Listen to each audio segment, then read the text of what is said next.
আপনাকে 1 মিনিট সময় দেওয়া হচ্ছে। আপনি এই আলমডাঙ্গা চুয়াডাঙ্গার আপনার জনগণ এবং আপনার ভোটারদের উদ্দেশ্যে আপনি 1 মিনিট কিছু বলেন।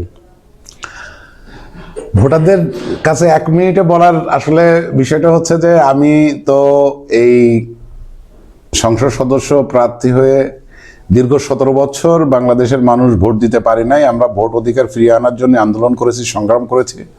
এই আন্দোলন সংগ্রাম করতে যে আমাদের অনেক সহযোদ্ধা নিহত হয়েছে, গুম হয়েছে, বারবার নেতাকর্মীরা জেলে গিয়েছে। তা আমরা এই ভোট অধিকার ফিরিয়ে পাওয়ার সাথে সাথে আমরা চুয়াডাঙ্গা জেলার সমস্ত মানুষকে আহ্বান জানাবো যে আপনারা স্বতঃস্ফূর্তভাবে ভোট কেন্দ্রে যাবেন।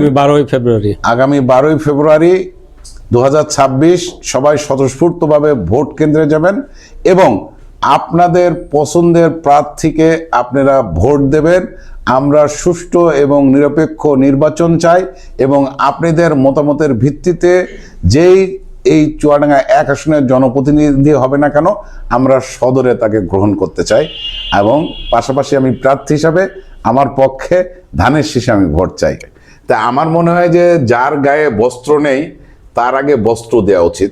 রাষ্ট্রীয় যে সেবাগুলো সাধারণ মানুষের জন্য রাষ্ট্রীয়ভাবে দেওয়া হয়, এই জায়গাগুলোতে শতভাগ দুর্নীতিমুক্ত করতে হবে, রাইট, যে মানুষের কাছে পৌঁছে যাবে। এই জায়গাটার থেকে আমার সর্বপ্রথম অঙ্গীকার হচ্ছে যে আমি দুর্নীতিমুক্ত প্রশাসন। সেবার হলো জামাত এখান থেকে 35,700 না 800 মনে হয় ভোট পেয়েছিলেন চুয়াডাঙ্গা 1 আসন থেকে, একবারই ওরা ইন্ডিভিজুয়াল